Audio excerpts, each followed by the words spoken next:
Introvertendo, um podcast onde autistas conversam. Olá para você que escuta o podcast Introvertendo, esta mídia que traz pessoas neurodiversas para entreter os neurotípicos e também os neurodiversos.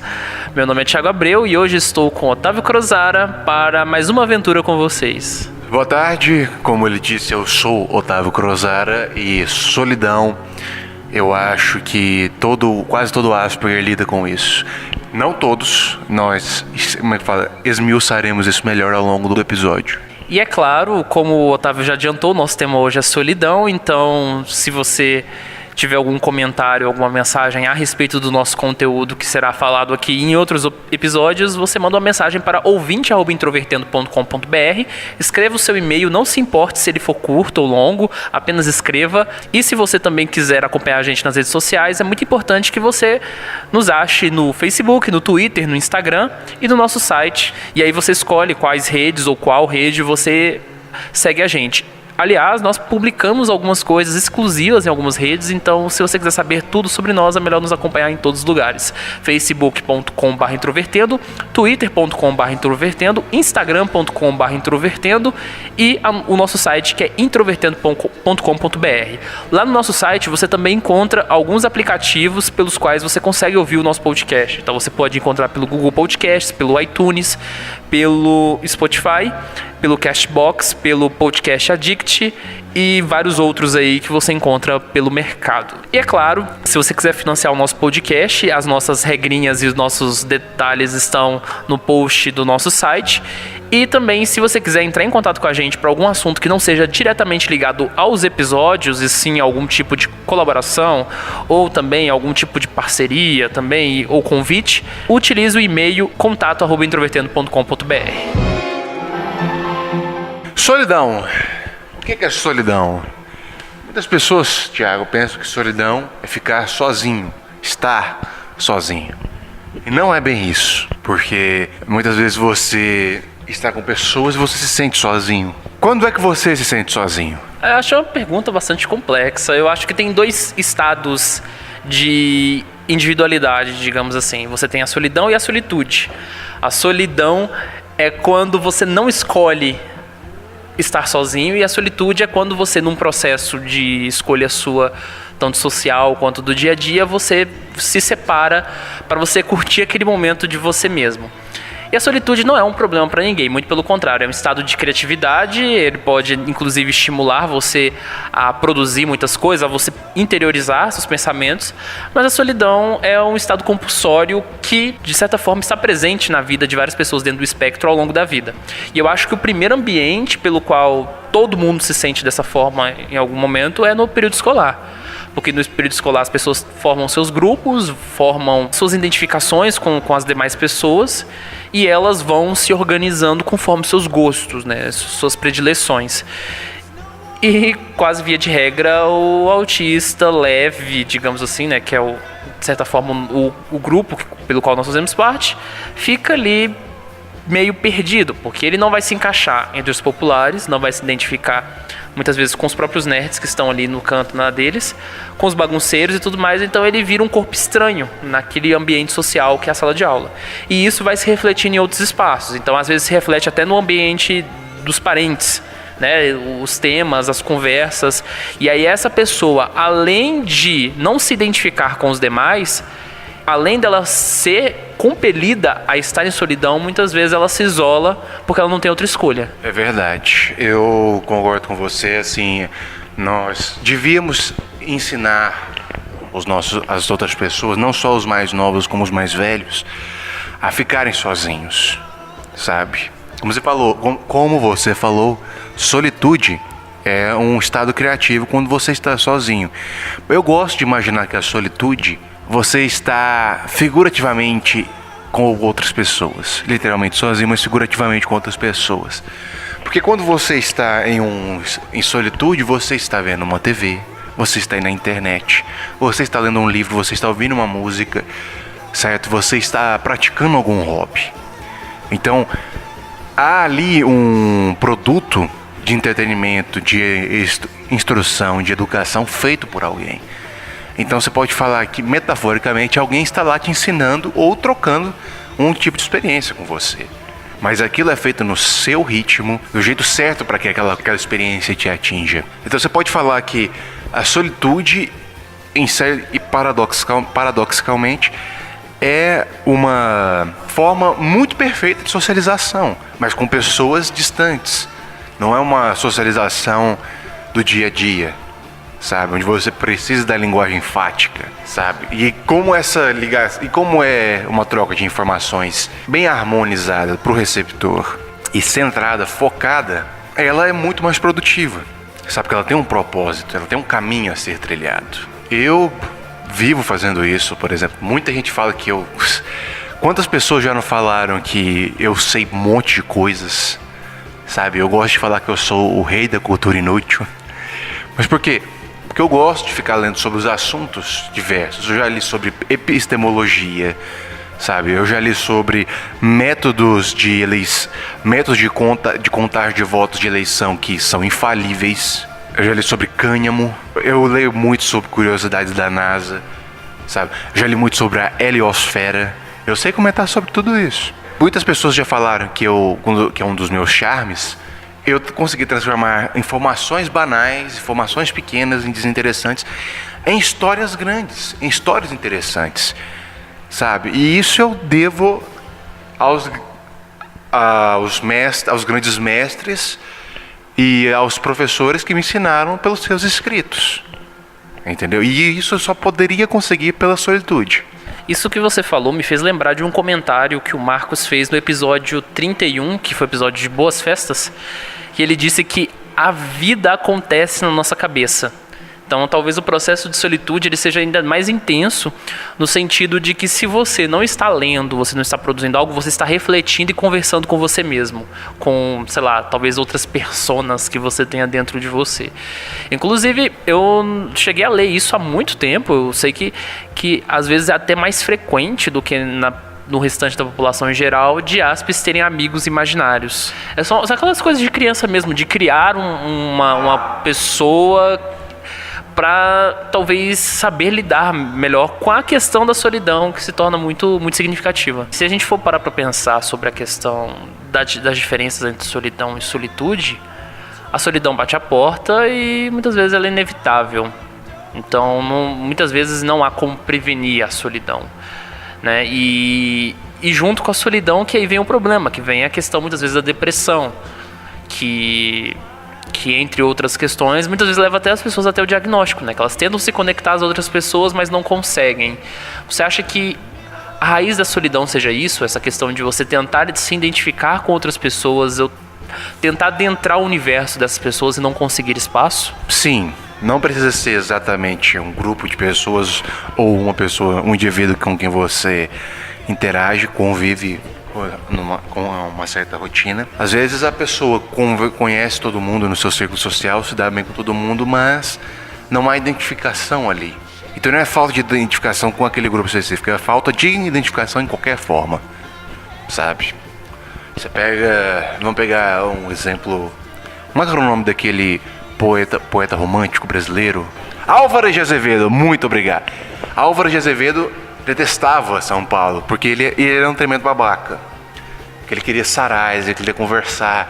E na época dele só havia orgias entre os universitários, sabe? Mas ele é um exemplo. Ele não se identificava com as pessoas aqui. Então ele sentia muita solidão. E da solidão dele, do sofrimento que era a solidão dele, ele se tornou um dos maiores poetas brasileiros de todos os tempos. Isso foi interessante porque a solidão gera sofrimento. Se você está sozinho, mas você não está em solidão, você está em solitude. Ou seja, com solitude ou solidão, você é capaz de produzir alguma coisa. Interessante isso, não é? Só que no caso da solidão, você produz umas coisas negativas também, né? Inclusive a solidão, é engraçado assim esse processo, que gera também algumas questões muito legais no campo artístico, né? Na música, muitas coisas vêm um pouco disso, da questão do isolamento e tudo mais. Eu acho que 1/3 das músicas sobre uma pessoa amada envolvem a solidão. Mas eu acho que disso a gente pode tirar uma lição. Assim, você estando feliz ou sozinho, você estando feliz ou triste, quando está sozinho, produz alguma coisa. Pelo menos vai servir como uma válvula de escape, você vai se sentir melhor. Às vezes você escrevendo em um estado de solidão, você exterioriza o seu sofrimento em algumas palavras, e nisso você está conversando consigo mesmo. E ali você já está num semi-solitude, porque você está conversando consigo mesmo sobre a sua solidão. E isso faz um alívio, traz um certo alívio. Às vezes quando você produz várias vezes em estado de solidão, você acaba criando uma coletânea, alguns textos, aí você pode publicar um livro. E aquilo pode ajudar as outras pessoas a sair da solidão, porque elas se identificam com você. A lição que a gente pode tirar dessas reflexões que estamos fazendo durante o podcast é: sempre produza, não fique na inércia. Assim, o problema não é nem a solitude nem a solidão, é a inércia. É não fazer nada para tentar melhorar. Considerando essas questões, principalmente a inércia que você citou, eu penso o seguinte: se a gente for traçar uma quantidade de coisas ou ideias para as pessoas tentarem pelo menos burlar a solidão e impedir que ela se torne um estado depressivo, que é bastante perigoso para pessoas dentro do espectro, eu penso que as atitudes que devem ser tomadas, elas contrariam um pouco os costumes. Porque você pensa, pessoas dentro do espectro normalmente são rotineiras, elas fazem as mesmas coisas, tentam pelo menos estabelecer uma rotina, elas não saem disso, só saem com muita dificuldade, e quando saem isso traz algum efeito. E eu acho que muitas vezes para você fugir desse estado de solidão, você precisa viver mais o ambiente que você está. Então sair mais, conhecer novos lugares, muitas vezes interagir com novas pessoas, e tudo isso é um caos para pessoas dentro do espectro em certa medida. E isso me faz lembrar uma coisa que o Luca, né, que é um dos nossos membros do podcast, ele diz que quando ele fica muito tempo em casa, parado, sem sair, sem se relacionar com outras pessoas, ele fica mal. E aí, para ele se manter vivo, digamos assim, ele precisa sair e socializar. O que é algo, teoricamente, pelos manuais médicos, absurdo para uma pessoa dentro do espectro. Mas eu acho muito engraçado essa correlação que ele faz a partir do estado emocional dele com a relação interpessoal com as pessoas. A questão depressiva que você está falando não é uma coisa simples. O que é a depressão em si? A depressão não é ficar triste. A depressão é o rebaixamento do seu nível de sentir as coisas. Então, quando você está depressivo, não é que você não consegue estar feliz, é que você não consegue estar em qualquer estado de sentimento. Você não consegue nem estar triste. No estado de depressão você não sente nem tristeza. A gente imagina assim que os sentimentos é um espectro, onde feliz lá em cima, triste lá embaixo, certo? A depressão não é isso. A depressão é você não consegue. É como se você saísse desse espectro. Você não sentisse nada. Você fica apático, entendeu? Só que antes de você chegar a esse estado de apatia, o processo de solidão, ele pode levar até isso. Então, basicamente, o que eu estou falando é a pessoa identificar o seu período de solidão e tomar cuidado para que não chegue nesse ponto, sabe? Não, isso é verdade, perdão. É preciso tomar cuidado, como você falou. E, assim, se você achar que você não consegue sair da solidão sozinho, procure ajuda, sabe? Às vezes, você procurar um terapeuta, fazer uma terapia, ou então procurar um hobby. Eu indicaria até uma coisa bem intensa, tipo motocross. Você falou sério? Eu falei sério. Eu acho assim que quando você enche o corpo de adrenalina, não que vá funcionar sempre, mas assim, você começa a sair daquele estado de torpor, daquele estado de apatia, sabe? Então assim, fazer uma atividade física é, digamos assim, é algo indicado por todo terapeuta e todo psiquiatra que lida com pessoas depressivas, sabe? Porque você coloca o seu corpo em um estado contrário à apatia, sabe? E isso faz uma diferença quando você lida com o mental.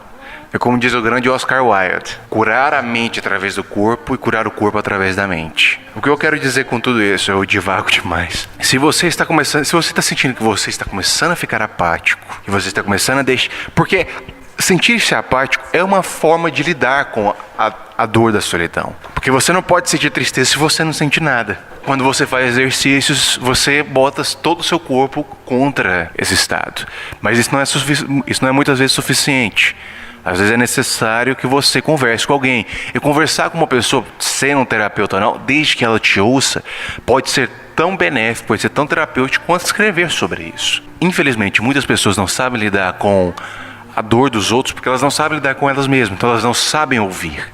Elas só sabem falar cada vez mais alto. Porque isso também é outra forma de defesa, sabe? Mas existem pessoas que sabem ouvir, que às vezes ela não precisa nem falar nada.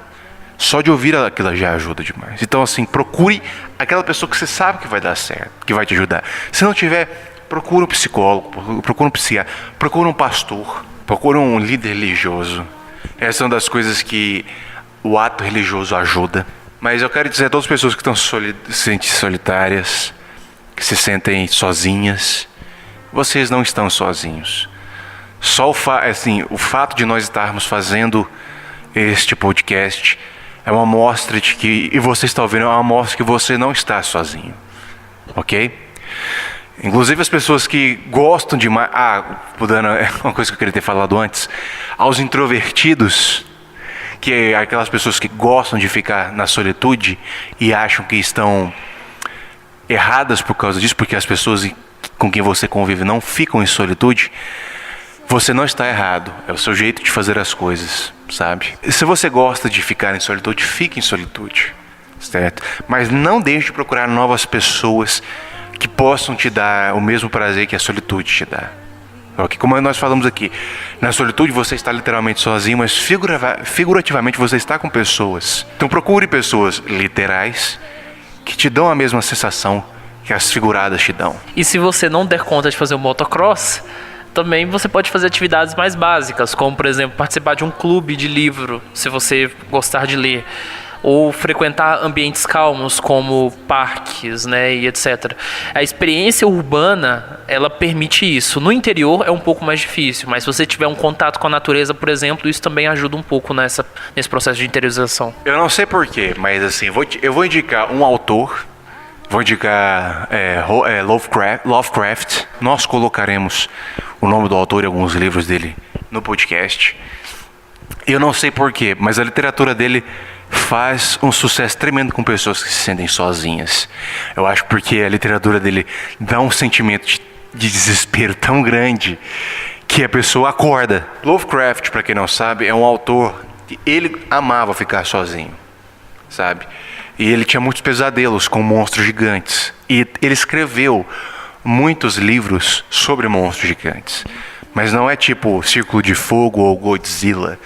São seres ainda muito maiores e muito onipotentes. Ele escrevendo sobre a insignificância humana diante do universo,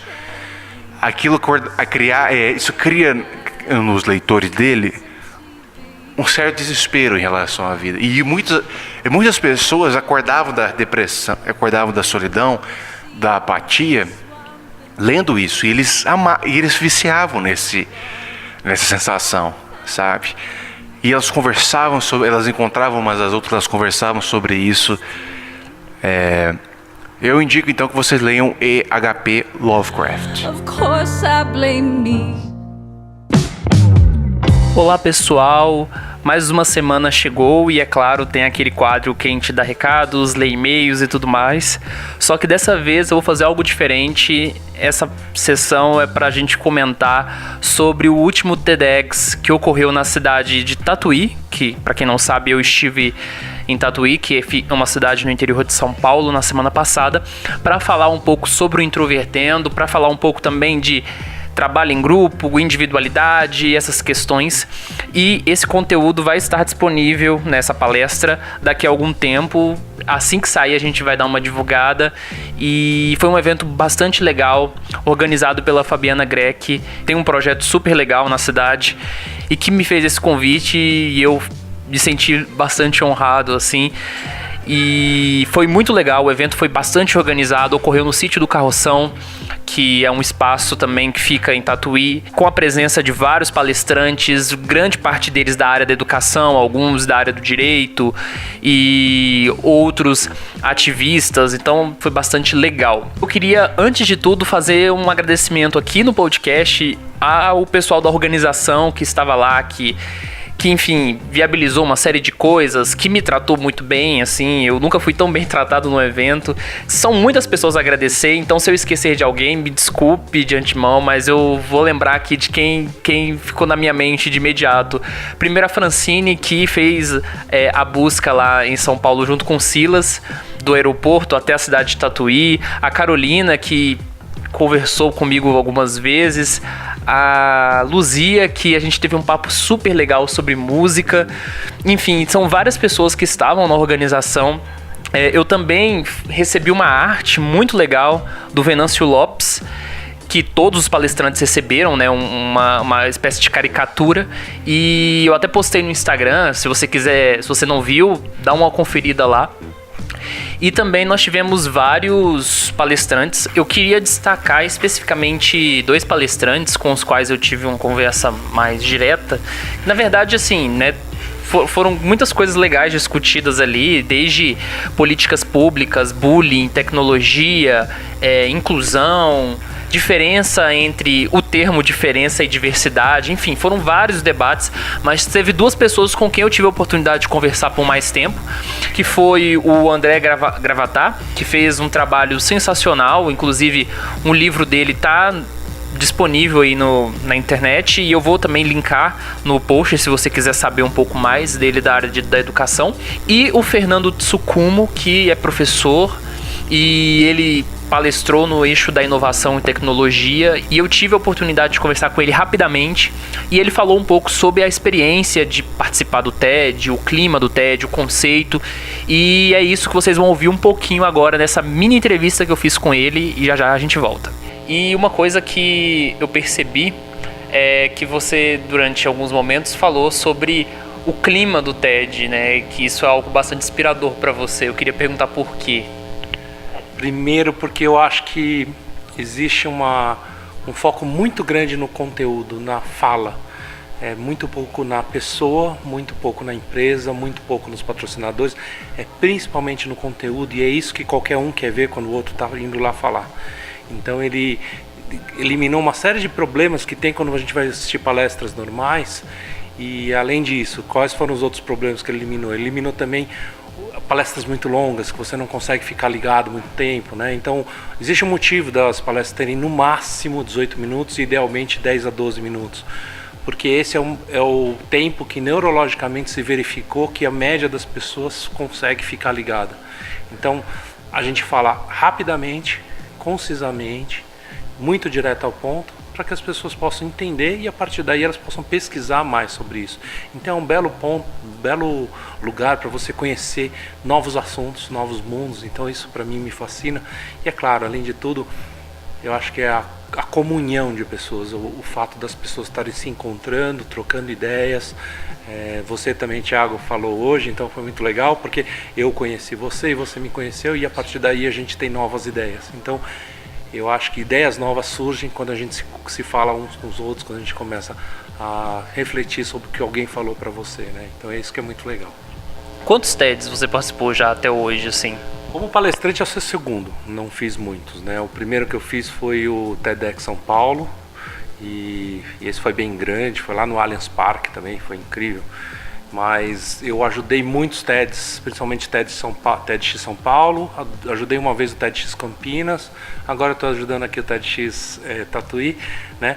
Porque eu gosto muito desse contato que eu tenho com pessoas, de falar com pessoas e ajudar elas a formatarem suas frases, seus discursos, né? Então, uma das coisas que eu fiz também foi ter escolhido algumas pessoas para o TEDx São Paulo, então isso foi legal, indicado algumas pessoas que são amigos meus que hoje já fizeram um sonho de poder falar num TEDx, que é uma coisa muito legal, né? E além disso, acho que existe uma coisa muito legal que eu esqueci de falar sobre o TED, o fato de você fazer um TEDx é que ele se torna um catalisador de várias coisas, um ponto de reflexão para você fazer várias coisas muito interessantes. O TEDx Tatuí, ele veio com um slogan chamado Sejamos Água. Em conversa com a Fabiana, ela disse que a ideia dessa questão de sejamos água não é especificamente uma crítica à modernidade líquida, né, que é um tema que está, digamos assim, em moda, né, que veio do Bauman, mas muito mais no sentido da gente pensar no quanto a flexibilidade, né, a presença da água e a sua capacidade de transformação é uma questão interessante a se pensar como nós, como seres humanos, porque nós somos 70% água, certo?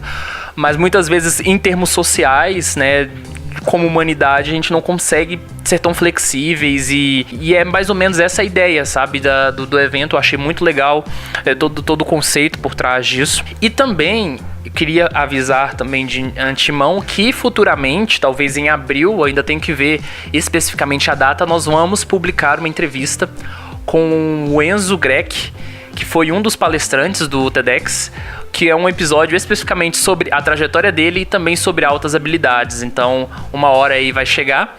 E, por fim, eu queria dizer que se você quiser saber mais um pouco como foi o evento, siga a página do TEDx Tatuí no Facebook, também tem o Instagram e tem o site que é tedxtatuí.com. Lá vocês veem um pouco de todos os palestrantes, o currículo, onde foi o evento e tudo mais.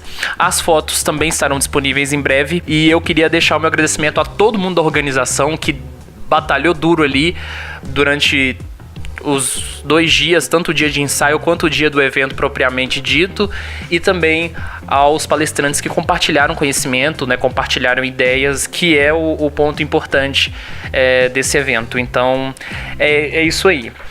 Queria só avisar, dar um certo spoiler, semana que vem é o Dia Internacional da Mulher e nós vamos ter um episódio especial sobre isso. A Thaís e uma nova integrante do podcast chamada Yara Delgado vão falar basicamente sobre a vida delas, sobre o que elas enxergam são os desafios da mulher autista. Então podem esperar um episódio enorme e um episódio muito cheio de conteúdo para sexta-feira que vem.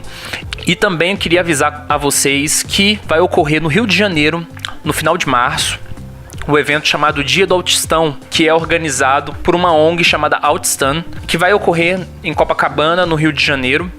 Em breve eu vou começar a divulgar alguns detalhes mais específicos, mas o evento é organizado pelo Eric Lucas, que é um francês que está dentro do espectro, e ele está organizando esse evento com pessoas dentro do espectro brasileiras, e o Introvertendo é um desses pontos que vai estar aí nesse evento. Vai ser transmitido online, inclusive, então mais informações que vocês possam encontrar, tanto notas e... Se você quiser, inclusive, participar do evento, você entra no nosso site, acessa o link desse episódio mesmo, se você estiver ouvindo um aplicativo, procura lá pelo episódio 38, Solidão. Lá no nosso post nós vamos ter todos os links falando sobre tanto o Dia do Autistão, quanto também essas coisas que nós falamos aqui do TEDx Tatuí, tá? E por fim, é isso, até a próxima semana. Um abraço pra você.